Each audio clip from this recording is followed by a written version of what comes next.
música, no sé si la reconocieron, de las películas de James Bond.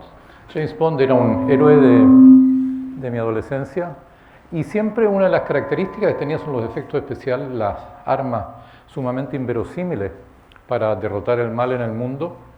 Y en una película que hizo hace como 10 años atrás, 10, 15 años atrás, una de sus armas era precisamente un auto invisible.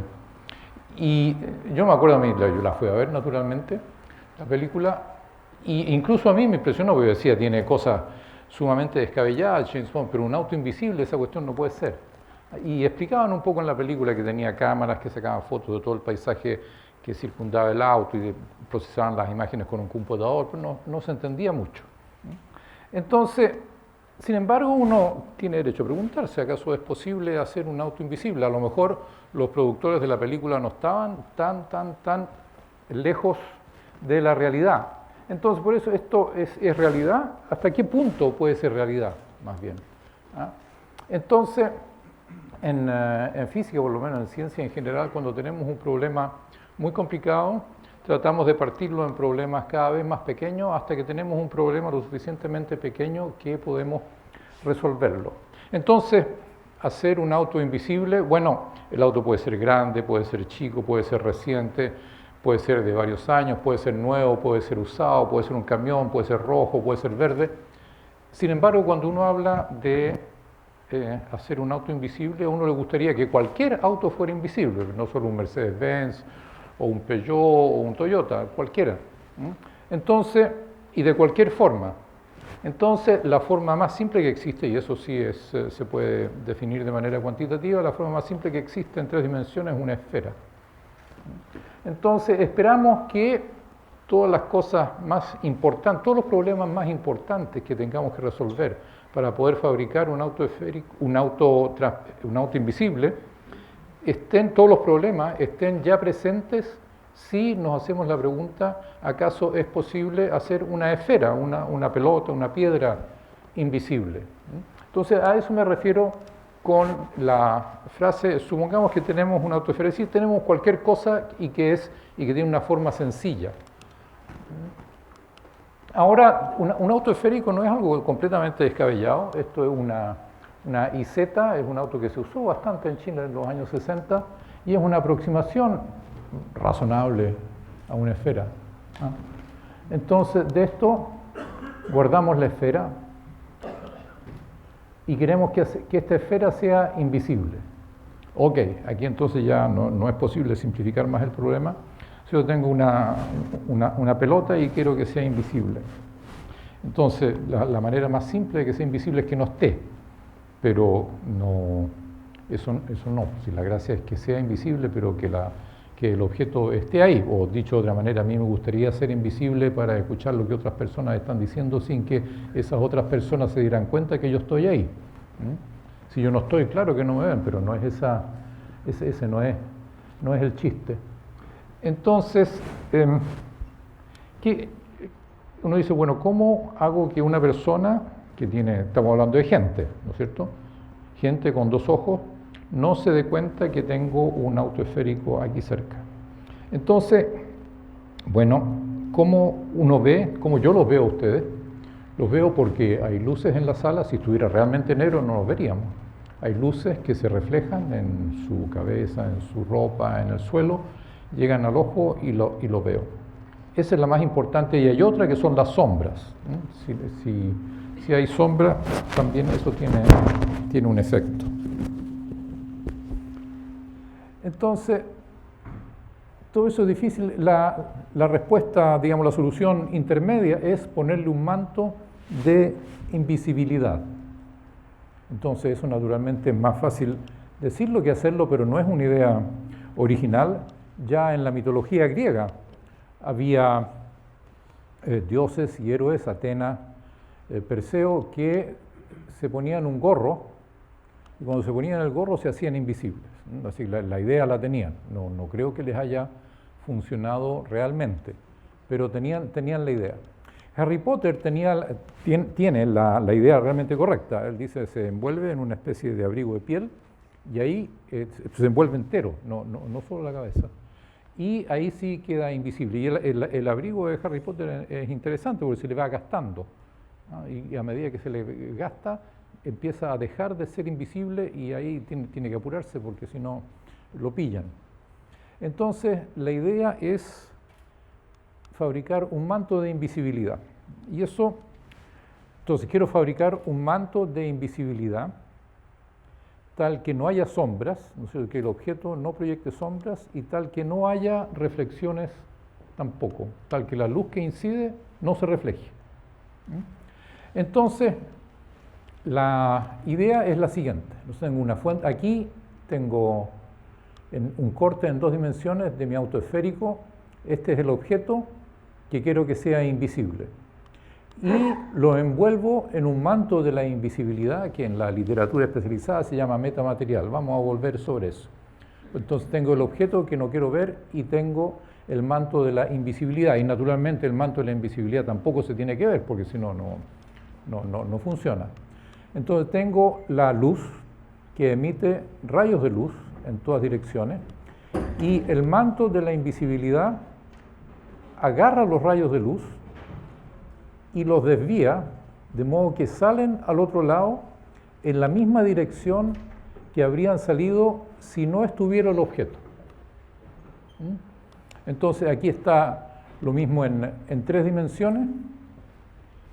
Tengo rayos de luz que vienen, se dan la vuelta por el auto esférico y salen en la otra dirección tal como habrían salido si no hubiera nada entre medio. Entonces, eso ya es un problema más preciso. Tenemos que encontrar un material tal que si envolvemos un objeto con ese material va a tener este efecto sobre los rayos de luz. Y naturalmente tiene que ser para cualquier dirección.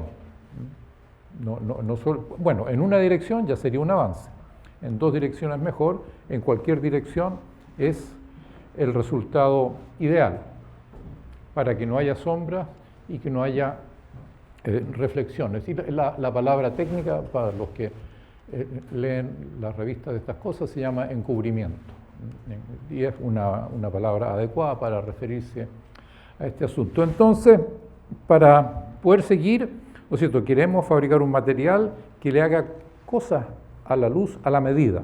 ¿No es cierto? Viene un rayo de luz y aquí oye, rayo de luz, vente por aquí, por aquí, por aquí, por aquí, por acá y sal por acá.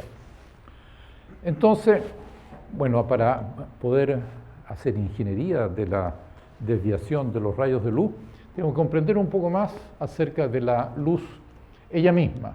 O sea, hay 3 temas de los que me interesa hablar esta tarde. Tienen que ver con la emisión, la transmisión de la luz y la recepción. La luz sale de alguna parte. En la página anterior hablé de un emisor. La emisión de luz que conocemos literalmente desde que el mundo es mundo es el sol. El sol está aquí, hoy día aquí estamos cubiertos, no recibimos la luz del sol, no directamente, pero es sumamente fiel, amanece todos los días, muy importante, la Tierra gira, así que el sol nos alumbra solo de día y no de noche. Y hay fuentes artificiales de luz, sobre las que voy a volver un rato más, la más impactante desde muchos puntos de vista es la ampolleta incandescente, que no son las ampolletas que hay aquí ahora, todas las ampolletas incandescentes se están reemplazando por razones a las que me voy a referir en un rato más. Entonces la luz se genera de alguna manera. Después la luz viaja. Una cosa importante de la luz es que esto viaja. La luz es una onda, así que aquí estoy introduciendo otra palabra clave, es una onda como las ondas en la superficie del agua, como las ondas de sonido que me permiten a mí comunicarme con ustedes. La luz también es una onda, pero de una naturaleza pero muy diferente a las ondas de sonido y a las ondas en la superficie del agua.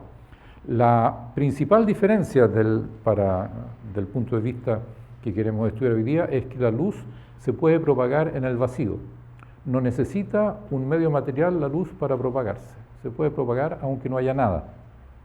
Eso es bien importante, la luz se puede propagar aunque no haya nada. El sonido se propaga en el aire, en el agua, en el suelo, pero nunca en el vacío. Necesita por lo menos aire para las ondas de compresión. La luz entonces se propaga aquí está entre el Sol y la Tierra, no hay prácticamente nada. Después llega la atmósfera, pues, aquí es un atardecer, ¿no es cierto? Los rayos de luz atraviesan la atmósfera y llegan al ojo. Y ya he repetido varias veces, nosotros nos interesa la recepción del ojo porque queremos... queremos, la luz se puede percibir por nuestros ojos, pero también podemos fabricar receptores artificiales de luz. Entonces, esto es un problema adicional para el fabricante de objetos invisibles, porque a lo mejor algo es invisible a la luz que vemos con nuestros ojos, pero no es invisible a la radiación que se puede percibir con otros instrumentos. Y al revés también, a lo mejor un objeto puede ser invisible a la radiación a la que no es sensible nuestro ojo, pero no es invisible a la luz ella misma. Entonces, esto también tiene que ver con algo sobre que voy a discutir luego en un poco más de detalle. La luz es una onda y está compuesta, por así decir, o tiene la posibilidad de tener muchas longitudes de onda, muchos colores. Tenemos rojo, azul, amarillo. La palabra técnica para los colores es longitud de onda o frecuencia.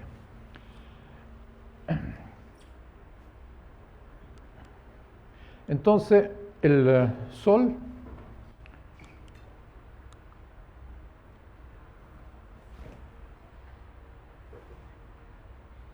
eso. El Sol, este es un video de una semana de Sol que genera luz, genera mucha energía, ¿eh? Entonces, esto es otra, no sé, he mencionado varias, luz, onda, energía, van varias palabras clave. Y el Sol genera mucha energía, ha estado funcionando durante varios miles de millones de años, va a seguir algunos miles de millones de años más. Y me interesaba mostrar este video porque, como dije, es una fuente muy confiable de energía, pero varía. La cantidad de energía que emite por unidad de tiempo tiene pequeñas fluctuaciones en torno a un promedio. Esas variaciones son pequeñas comparadas con el promedio, ¿cierto? Estas llamas que salen para los lados, las regiones con mayor luminosidad, otras con menor luminosidad, son pequeñas comparadas con la energía que emite el Sol, pero no son necesariamente comparadas con la energía que nos puede afectar, que nos llega a nosotros. Lo que nos llega a nosotros, ¿no es cierto? El Sol emite en todas direcciones, nosotros estamos lejos y nos llega un pedacito chico de toda la energía que emite el Sol. Entonces, pequeñas fluctuaciones sí pueden afectarnos más de lo que afectarían al Sol. La luz, entonces dije, es una onda, viaja a 300.000 kilómetros por segundo. Es una velocidad sumamente rápida. Durante mucho tiempo se pensó que la luz era algo que se propagaba instantáneamente, hasta que en la época de Galileo, con el advenimiento de los telescopios, fue posible estudiar los satélites de los planetas con cierta detención, y ahí se pudo determinar, digamos, las observaciones que hacía Galileo solo se podían explicar bajo la hipótesis que la luz no es algo que se transmite instantáneamente, sino algo que viaja a una velocidad finita, y fue posible estimar una velocidad bastante parecida a la que aceptamos ahora como velocidad correcta. Entonces, 300.000 kilómetros por segundo son 1.000 millones de kilómetros por hora. Entonces, piensen, nosotros cuando caminamos rápido vamos a 5 kilómetros por hora, un auto en la carretera va a 100 kilómetros por hora, el avión entre Antofagasta y Santiago va a 800 kilómetros por hora. La velocidad del sonido, que es una onda en el aire, también son 1.200 kilómetros por hora. Así que esto es 1.000.000 de veces más rápido que la velocidad del sonido. La luz va 1.000.000 de veces más rápido que el sonido en el aire. Y con esa velocidad se demora 8 minutos en llegar a nosotros desde el Sol. La distancia entre el Sol y la Tierra es esa. Entonces, ¿cuál es la fuente de energía del Sol? La fuente de energía está dada por la teoría de la relatividad de Einstein, que dice que hay una equivalencia entre masa y energía. Seguramente han visto esta fórmula, es muy antigua, es muy famosa. Dice energía igual masa por c, la velocidad de la luz, al cuadrado. Es decir, energía es masa multiplicada por velocidad de la luz, multiplicada por velocidad de la luz. Y a lo que se refiere esta relación es que En nuestra vida cotidiana pensamos en la masa y en la energía como dos conceptos distintos. La consecuencia más simple de la masa es que no nos podemos pesar en una balanza y pesamos n kilos. Y energía lo podemos asociar con un movimiento, o con otro fenómeno. Lo más simple es asociarlo con movimiento. Entonces uno dice masa por un lado, movimiento por otro, son cosas como distintas. Bueno, la teoría de la relatividad de Einstein, que es correcta, dice, mire, esa suposición que usted hace es solo una aproximación a la realidad. La realidad real, que es inevitable de enfrentar cuando uno se quiere estudiar la naturaleza de la luz, es que la masa y la energía no son dos cosas distintas, son dos aspectos de la misma cosa. Y eso tiene como consecuencia que energía se puede convertir en masa y masa se puede convertir en energía. Entonces, eso tiene consecuencias muy impactantes, que es lo que pasa en el interior del Sol. Lo que pasa en el interior del Sol es que dos átomos de hidrógeno, dos núcleos, estrictamente hablando de hidrógeno, chocan y se convierten en un núcleo de helio. Entonces resulta que la masa de los dos núcleos de hidrógeno originales es un poquito mayor que la masa del núcleo de helio que queda al final. Esa diferencia de masa se transforma en energía. Para un núcleo de helio esa diferencia es chiquitita, pero en el Sol hay muchos núcleos de helio.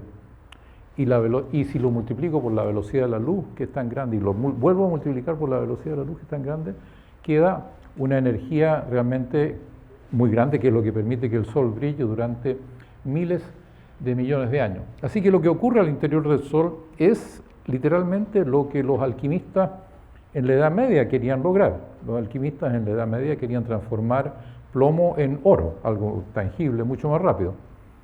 Pero aquí, bueno, no es plomo en oro, es hidrógeno en helio, que es el mismo concepto.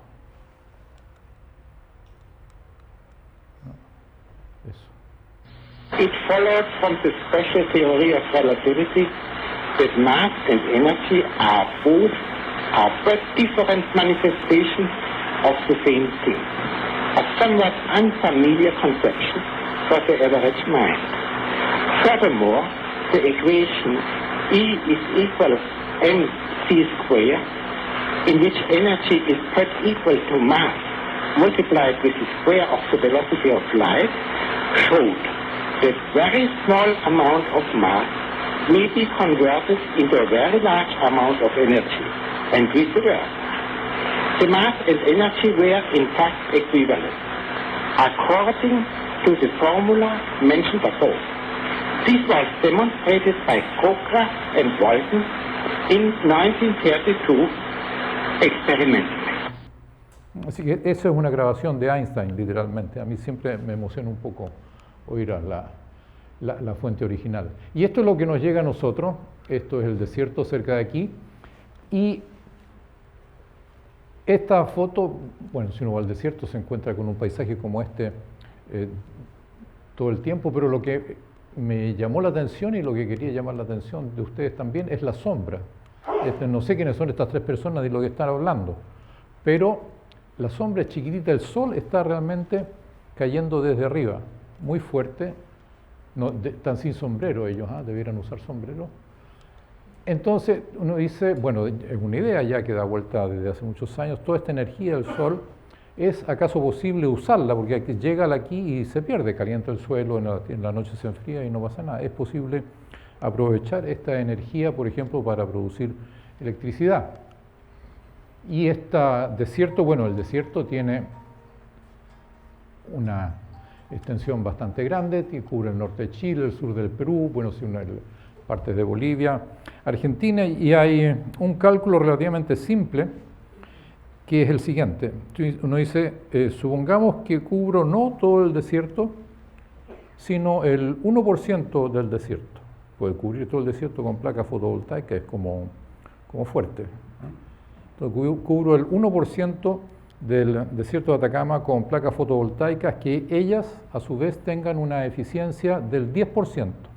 Pues naturalmente las placas fotovoltaicas no transforman toda la energía solar que reciben en corriente eléctrica, es solo una fracción. Y 10% es un rendimiento alto, pero es factible en la actualidad. Entonces, 1% del desierto de Atacama, 1% del desierto de Atacama es harto, es con placas fotovoltaicas del 10% de eficiencia, generan la cantidad de electricidad que es más o menos el consumo anual de Chile en la actualidad.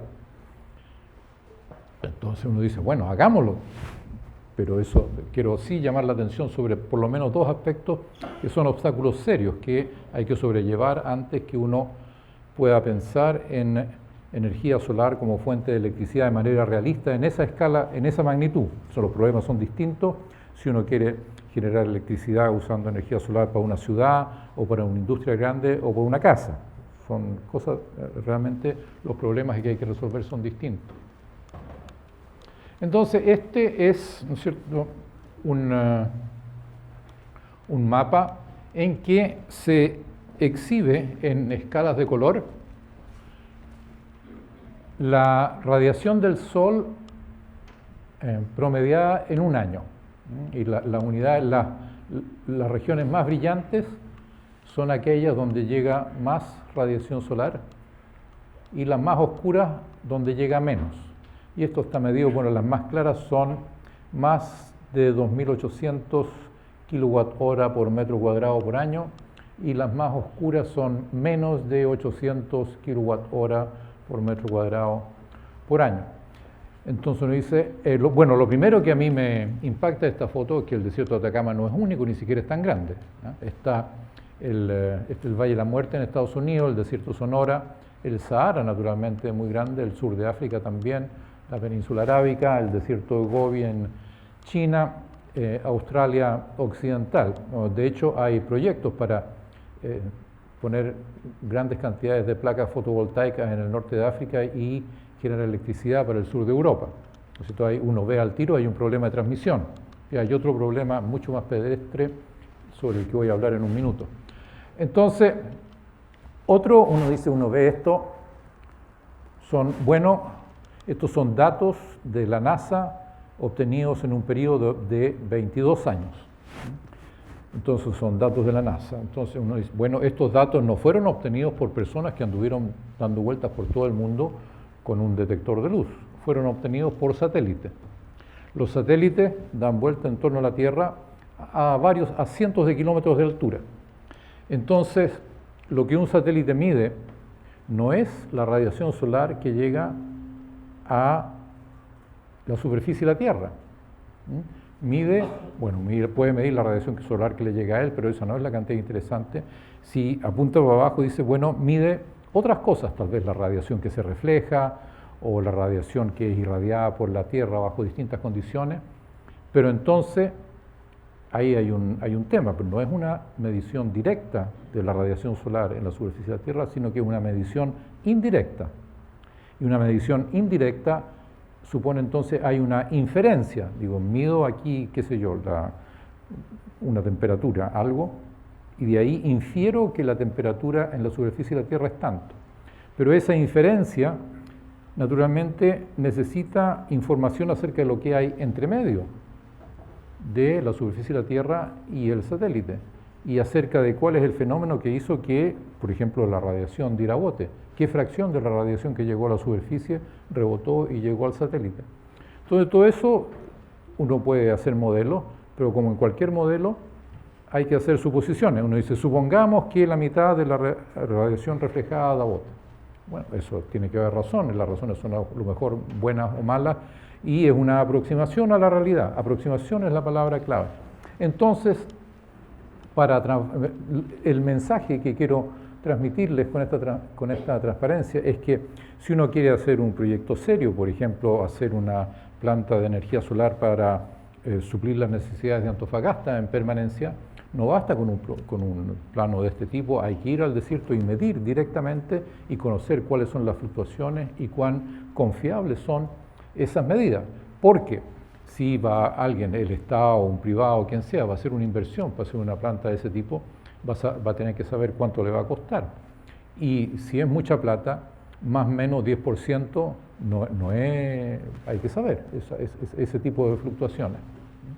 Entonces, ya es segunda vez que hablo acerca de las fluctuaciones, la otra era la actividad solar, que es algo muy importante de tener presente en la actividad científica. Cuando uno ve un resultado, inmediatamente se pregunta, bueno, ¿cuál es el grado de precisión con el cual se midió ese resultado? ¿Y cómo sabe que el grado de precisión que la persona está diciendo que tiene es efectivamente ese y no otro? No se trata de buenos deseos, sino de una racionalidad en torno a los resultados y su incertidumbre. Entonces, esto nos gustaría, ¿no es cierto? Bueno, esto es realidad, no es que nos guste, esto es una planta que está en el desierto. Entonces, lo primero, naturalmente, es que para hacer una planta fotovoltaica se necesita una superficie muy grande. No es cosa de para una ciudad, no es algo que uno pueda hacerlo en varios pisos, porque se tapan, tiene que hacerlo para el lado. No hay otra solución si quiere recibir la luz del sol. Después, no hay que olvidar también que todo tiene un costo. Y los combustibles fósiles, que son efectivamente contaminan, los combustibles fósiles, me refiero al petróleo, el gas natural, el carbón, que son el combustible que más usamos en la actualidad en muchas partes del mundo, incluido Chile, son una fuente de energía súper eficiente. Si uno toma 4 litros de gasolina, genera la misma energía que 2 caballos durante 25 horas. Y esa es la razón por la cual el arado manual o el arado animal fue reemplazado por los tractores. O el trabajo de 15 hombres durante 40 horas. Y eso cabe, son 4 litros, no es mucho. O si lo comparamos con energía solar, con 36 metros cuadrados de celdas solares durante 2 días. Entonces, para una casa eso se ve factible. Para una ciudad eso ya es un montón, hay que pensar un poquito. Y hay que pensar además en 2 problemas. Uno es el que uno percibe inmediatamente y es que el sol funciona solo de día. Es decir, el sol funciona todo el tiempo, pero nosotros solo apuntamos en la dirección del sol durante el día y no durante la noche. Y para mala suerte, el periodo del día en el cual más necesitamos electricidad es durante la noche, no durante el día. Entonces hay un problema ahí, qué hacer para que la energía que uno pueda aprovechar del sol sea utilizable en la hora en que no la está recibiendo desde el sol. Hay otro que es mucho más pedestre, que es la limpieza. ¿No es cierto? Si ponen paneles solares en el desierto, bueno, hay polvo, hay viento, y el polvo con el viento tiene 2 efectos. Uno, que es el polvo con el viento choca con los paneles fotovoltaicos y los va desgastando. O sea, cuando hay viento fuerte y hay polvo en el desierto, no se tiene que proteger la cara. Eso va desgastando los paneles solares y los va echando a perder, porque ya su eficiencia disminuye. Y la tierra, el otro es que la tierra se deposita sobre los paneles solares. Y eso, bueno, en una casa, no sé, si yo pongo paneles solares en mi casa, puedo pensar en subir al techo una vez a la semana, una vez al mes, y pasarle un paño y limpiarlo, o manguerearlo.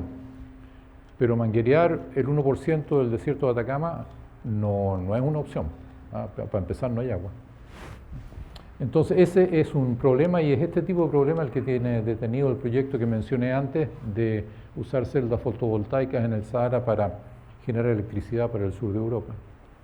Y el otro es el del almacenamiento, ¿no es cierto? Si el sol produce, es decir, podemos utilizar la radiación que nos llega al sol solo durante el día, entonces uno dice, bueno, voy a tomar esa electricidad y la voy a guardar para la noche. Eso no es tan simple porque existe el mecanismo, pero no, el problema son los volúmenes. Para una casa se puede hacer un montón de baterías, como hay una muralla, una bodega. Pero para una ciudad, nuevamente, la cantidad de baterías que se necesita con la tecnología actual es realmente muy grande. Y las baterías tienen una vida media finita, se agotan, hay que cambiarlas, hay que hacerle mantención, tienen un costo. Entonces, eso, en mi opinión, es para el principal obstáculo hoy en el camino de establecer la energía solar como una alternativa viable para la generación de electricidad a gran escala. En el caso de los autos eléctricos, eso se está avanzando bastante más rápido. Un auto naturalmente es mucho más chico que una ciudad. Ahí se necesitan baterías que sean fácilmente recargables, que sean tales que el auto pueda acelerar de una manera que sea comparable con los motores de combustión interna, que sean un costo abordable. El principal costo que tienen los autos eléctricos actualmente son las baterías. Y eso hay mucha investigación en todo el mundo en torno a fabricar baterías que sean más livianas, más rápidamente recargables, más baratas. El litio es el elemento actual más popular, pero puede haber otros. Entonces, estábamos en la generación del Sol, ahora la luz del Sol se transmite. A mí me gusta mucho esta foto, una linda puesta de sol. ¿Por qué es la puesta de sol roja? Tiene que ver con que la luz del Sol atraviesa la atmósfera. La atmósfera está formada por átomos de nitrógeno y oxígeno. Entonces, viene la luz del Sol, choca con los átomos de nitrógeno y oxígeno. La luz del Sol, recuerdan, es una onda. Los átomos de nitrógeno y oxígeno responden a esta onda, no quedan indiferentes, se ponen a oscilar. Al oscilar, esto es un poco más complicado, generan ondas de luz también en todas direcciones. Entonces, el hecho que hay átomos en la atmósfera hace que le sacan energía a la luz que incide sobre ellos y la tiran para otros lados. Y lo importante aquí es que ese mecanismo es distinto para los distintos colores. Entonces, los átomos de la atmósfera, a la luz que viene del Sol, aquí le sacan mucho más azul que rojo. Entonces, como le sacaron mucho más azul que rojo, es que lo vemos principalmente rojo. Entonces, ese es un mecanismo que es importante en la propagación de ondas en un medio material. Recuerden, todo esto es tratar de comprender un poco cómo se comporta la luz en un medio material para eventualmente fabricar un manto de la invisibilidad. Entonces, están los átomos. Hay otras propiedades de la luz. En la izquierda hay un campanario con un lado iluminado y con otro sombreado. ¿Por qué este lado está sombreado y este está iluminado en un día despejado? En un día despejado, los rayos de luz vienen aquí directamente y vienen derechitos, ¿cierto? Como vienen derechitos, siguen derechitos y no se devuelven para iluminar este lado, no mucho por lo menos. Y eso es lo que hace que haya luces y sombras, ¿no es cierto? Como aquí es bastante bueno, ¿no es cierto? Viene la luz y genera una sombra para abajo. Eso es un obstáculo, literalmente. En la foto de la derecha no hay, es un día nublado, y todos los lados de la torre están igualmente iluminados. Lo que pasa aquí es interesante. El hecho que el día esté nublado es que hay nubes, y la luz que viene del Sol choca, las nubes son gotitas de agua. La luz que viene del Sol entonces choca con una gotita de agua y sale para el lado, choca con otra gotita de agua, otra gotita de agua, otra gotita de agua, otra gotita de agua, y los rayos de luz que antes eran todos paralelos y ordenaditos se desordenan completamente por el hecho de chocar con las gotitas de agua que están en el interior de una nube. Y eso hace entonces que la radiación que a la izquierda viajaba en líneas rectas, aquí a la derecha viaja para todos lados. Y es por eso que los distintos lados de la torre están igualmente iluminados, no mucho, no tanto como en el día despejado, pero igualmente iluminados. Entonces aquí también hay una interacción de la luz antes era con átomos, ahora es con gotitas de agua, que son chicas para nosotros, pero son más grandes que los átomos. Entonces he hablado mucho de luz y de longitud de onda, y en realidad lo que pasa es que la luz es una onda electromagnética. Ese es un nombre que les voy a pedir que se acuerden. Onda electromagnética. Tenemos longitudes de onda que van del violeta al azul, al verde, al amarillo, al naranja, al rojo, que son un espectro de longitudes de onda a las cuales nuestro ojo es sensible. Pero llamamos luz entonces aquellas ondas electromagnéticas a las cuales nuestro ojo es sensible. Pero hay ondas electromagnéticas muchas más, es decir, hay muchas más longitudes de onda. Las que tienen longitud de onda más grande que el rojo se llaman, sin mucha imaginación, infrarrojo. Más longitudes de onda más grandes que el infrarrojo están las microondas, las ondas de radio, onda corta, onda media, onda larga, frecuencia modulada, típicamente son 100 MHz, lo escuchamos en la radio. Las longitudes de onda de las ondas de radio son 1 metro, ¿cierto? Eso es más o menos. Las longitudes de onda de las microondas son entre 1 centímetro y 1 milímetro. Las longitudes de onda de la luz son más chiquititas, son del orden de la milésima de milímetro, ¿eh? La longitud de onda de la luz. Hay ondas electromagnéticas con longitudes de onda más chica que el violeta y se llaman también ultravioleta. Con longitudes de onda más chica que el ultravioleta están los rayos X, que tienen longitudes de onda de 1/millonésima de milímetro, billonésima de milímetro. Y más chica todavía son los rayos gamma, de eso no voy a hablar, no voy a tener tiempo para dedicarme hoy día. Pero entonces hay una gama de longitudes de onda que van desde, esta es la millonésima, desde la 1000 millonésima de milímetro hasta varios kilómetros. 1000 millonésima, millonésima, milésima, milímetro, metro, kilómetro, miles de kilómetros, millones de kilómetros, muchas longitudes de onda, y cada una de esas ondas son todas ondas electromagnéticas, todas ellas viajan a la misma velocidad, a la velocidad de la luz, 300.000 kilómetros por segundo. Lo único que las distingue es su longitud de onda. Esto es un ejemplo de telescopio que está aquí cerca de San Pedro de Atacama, el telescopio ALMA, que está diseñado para ver, entre comillas, las longitudes de onda, las ondas electromagnéticas cuya longitud de onda son del orden del milímetro. Entonces, como concepto básico, es tal cual un telescopio de los que inventó Galileo, solo que en vez de lentes ópticos, tiene otra tecnología, porque el comportamiento de las ondas electromagnéticas, las cuales es visible al ojo humano, es distinto que el comportamiento de las ondas electromagnéticas con longitud de onda del milímetro, y se necesitan antenas para recibirlo. Otro tipo de ondas son las microondas, que son literalmente las que están al interior de los hornos de microondas. Y naturalmente todos usamos los hornos de microondas para calentar alimentos. Aquí hay, parece, albóndiga, zanahoria, arvejita, papa, y seguramente han tenido la experiencia de que distintos alimentos se calientan distintos al interior de un horno de microondas. Y eso es por la razón siguiente: la manera como funciona un horno de microondas es usar el hecho de que todos los alimentos tienen en su interior moléculas de agua. Todos tienen en su interior moléculas de agua.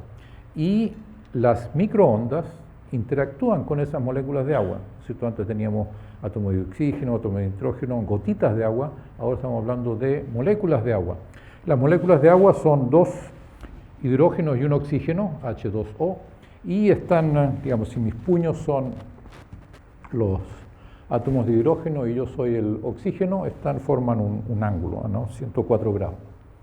Y las microondas lo que hacen es obligar a los 3 átomos a moverse de esta manera, como un resorte. Solo que lo hace súper rápido. Y esa oscilación es lo que calienta literalmente el alimento. Y la razón por la cual distintos alimentos se calientan distintos es que tienen distinta cantidad de agua al interior. Entonces, unos se calientan más que otros. Después ese calor se transmite por la conducción del calor usual y se empareja, se transmite a los platos, a las tazas. Otra onda electromagnética son los rayos X. Este señor es Wilhelm Röntgen, quien descubrió los rayos X por casualidad. Él era un físico a fines del siglo XIX, estaba investigando algo nada digamos, otra cosa completamente distinta, pero se dio cuenta que en su aparato aparecía un brillo que no sabía qué es lo que era, y se dio cuenta que era un nuevo tipo de radiación, se dio cuenta que era un tipo de radiación que no se conocía hasta ese momento, como no se conocía le puso X. Entonces, sí se dio cuenta de algo muy importante, de que el tejido humano absorbe la radiación X distinto, dependiendo si es tejido duro o si es tejido blando. Los huesos son tejido duro y absorben un montón de rayos X, por eso aquí se ven oscuros. El resto de la mano, la piel, los músculos, no absorben tanto el rayo X y aquí se ven como claritos. Esto es una radiografía de la mano de la mujer del señor Röntgen. Por su descubrimiento le dieron el primer premio Nobel de Física de todos los que se han otorgado en la historia, el año 1901. Y naturalmente esto muy rápido, yo creo que el mismo Röntgen se dio cuenta de que esto tenía posibilidades para el diagnóstico en medicina, porque si uno ve los huesos, por lo menos puede ver si están sanos o están rotos, lo primero que en radiografía. Con el tiempo también se empezaron a usar los rayos X en terapia, y el hecho que se usan en terapia tiene que ver también con el hecho de que la exposición de la célula humana al rayo X no tiene consecuencias, es decir, suficiente radiación X puede matar la célula y eso tiene otras consecuencias no necesariamente deseables. Esto es otra radiación, la radiación infrarroja. Esta es una foto de un paisaje sacado con una máquina que tiene lentes que dejan pasar la radiación infrarroja con un detector sensible más a la radiación infrarroja que al visible, y ilustra que la radiación infrarroja se refleja en los árboles distinto que el visible. La radiación visible, las hojas de los árboles reflejan más el verde que otros colores y por eso las vemos verdes. En el caso de la radiación infrarroja, las hojas de los árboles las reflejan de tal modo que en este caso se ven distintos, aquí se ven blancas y el cielo se ve otro color, el agua se ve otro color, pero es el verde que se transforma en blanco el principal efecto en esta foto. Entonces, esto, vuelvo aquí sobre la generación de las ondas electromagnéticas, esto es una antena, no es una simplificación excesiva de una antena. Una antena lo que hace es que tiene corrientes eléctricas en su interior y al moverse las corrientes eléctricas generan estas ondas. Esto es literalmente lo que pasa en las ondas de radio. Y si quieren, adelantándome un poquito, la corriente eléctrica está formada por electrones y es el movimiento de los electrones el que es responsable por la generación de estas ondas electromagnéticas. Entonces, si quieren, la generación de ondas electromagnéticas tiene un profundo origen atómico. Está en el movimiento de los electrones que están en todos los átomos. Entonces, bueno, ¿cómo se traduce eso en la realidad? La generación de luz, en este caso, la que nos interesa para alumbrarnos de noche. Bueno, el fuego es una fuente de luz. Cualquier objeto caliente emite luz. Hay una buena razón para eso. Y las lámparas de aceite se conocen desde el año 15.000 antes de Cristo. Naturalmente, esta es una fuente de luz que uno no puede tocar, está tan caliente que se quema. Lo mismo con las ampolletas incandescentes. Esto sí es ya del siglo XIX. Funcionan porque uno se va a hacer una corriente eléctrica por un filamento de metal. El filamento de metal se calienta mucho, literalmente miles de grados en el caso del tungsteno, y ese filamento se calienta a algo que podríamos llamar al rojo blanco y emite luz.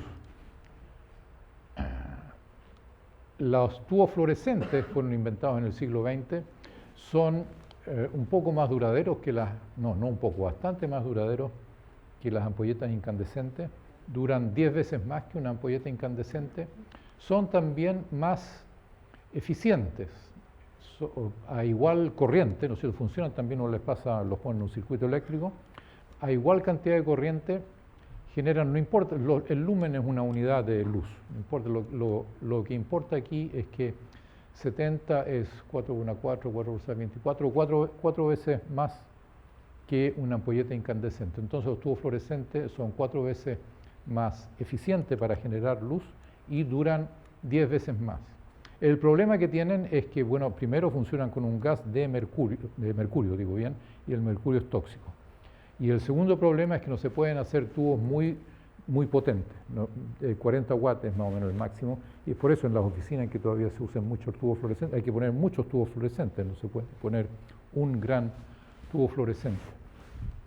Y finalmente, la adición más reciente a las fuentes de luz son estas ampolletas de bajo consumo, son algo un poco más técnico, que son, fueron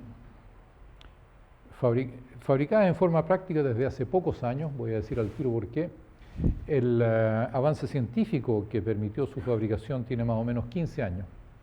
Estas ampolletas son 20 veces más eficientes que las ampolletas incandescentes, 20 veces más eficientes, duran 100 veces más y el mecanismo que usan para generar luz no tiene nada que ver con el calor, ¿no es cierto? Aquí uno calentaba algo hasta a 2000 grados. Esto no se calienta y es por eso que uno las puede tomar cuando están prendidas las ampolletas incandescentes, uno no las puede tomar. ¿Cuál es el chiste? El chiste aquí es un objeto que se llama diodo emisor de luz. LED por el orden de las palabras en inglés. Y lo que hace un diodo emisor de luz, recuerdan, en el caso de la antena había electrones oscilando para arriba y para abajo y eso generaba radiación electromagnética. Lo que pasa, no sé, y la frecuencia que había ahí era como de 1 por segundo más o menos, ¿no es cierto? Una oscilación por segundo, 2 oscilaciones por segundo, 1 Hz. Y en el caso de la luz queremos frecuencias muchísimo más altas, o sea, queremos longitudes de onda que estaban en el orden de la milésima de milímetro. Y lo que pasa entonces es que ha sido posible fabricar estos materiales que se llaman semiconductores, tal que los electrones que están en el interior de esos materiales oscilan suficientemente rápido como para producir luz visible. Entonces es una oscilación súper rápida y el precio que hay que pagar para tener materiales donde esos electrones oscilan súper rápido es que emiten luz de un solo color, literalmente de un solo color, una sola frecuencia, una sola longitud de onda. Una ampolleta incandescente como el Sol emite todo un espectro de frecuencia, una banda muy amplia. Entonces, ya en los años 50 se fabricaron diodos emisores de luz que emiten luz roja. Tal vez hay algunas pantallas de calculadoras que funcionaban con estas cosas, algunos relojes incluso llegaron a funcionar con diodos emisores de luz roja. Un poco después, no mucho después, se fabricaron diodos emisores de luz verde. Y hace 15 años estos tres señores, trabajando en Japón, fabricaron el primer diodo de emisor de luz azul. Eso fue toda una historia, fue realmente un desarrollo tecnológico muy importante que les ganó el premio Nobel. Esta es una foto de la ceremonia en que le entregaron el premio Nobel a los tres. ¿Y por qué entonces le dan el premio Nobel a las personas que fabricaron el diodo de luz azul y no los que fabricaron el diodo de luz roja? Bueno, porque era más difícil y porque esa era una pieza en un puzzle muy importante. Con 3 colores podemos superponerlos de modo de que nuestro cerebro tenga la ilusión de que ve luz blanca. Con 2 colores solamente no. Y eso tiene que ver con la percepción del color, ¿cierto? Nosotros recibimos luz en el ojo, el ojo lo envía al cerebro y el cerebro hace algo ahí. ¿Qué es lo que hace el cerebro? Eso no se entiende mucho. Todo lo que tiene que ver con el cerebro todavía es un problema difícil que está lejos de ser resuelto. Y el ojo tiene un lente, el cristalino, que sirve para enfocar los rayos de luz hacia la retina, que es donde están los conos y los bastoncitos, que son células sensibles a la luz. Los conos son sensibles al color, los bastoncitos son sensibles a la intensidad, y nosotros los humanos tenemos 3 tipos de conos. Aquí está dibujado, hay 3 tipos de conos que son sensibles a distintas partes del espectro de la luz. Hay un cono que es sobre todo sensible a la parte del azul y del violeta, un tercer cono que es sensible sobre todo al verde, un segundo cono y un tercer cono que es sensible al amarillo, naranja y rojo. Y no solo a uno tiene esto, la sensibilidad disminuye, pero sobre todo en un cierto rango de frecuencia. Y con esas tres señales, el cerebro nos dice, estás viendo luz blanca, estás viendo luz blanca, estás viendo luz blanca. Entonces, esto es para los humanos. No todos los animales, no todos los animales que tienen ojos funcionan de la misma manera.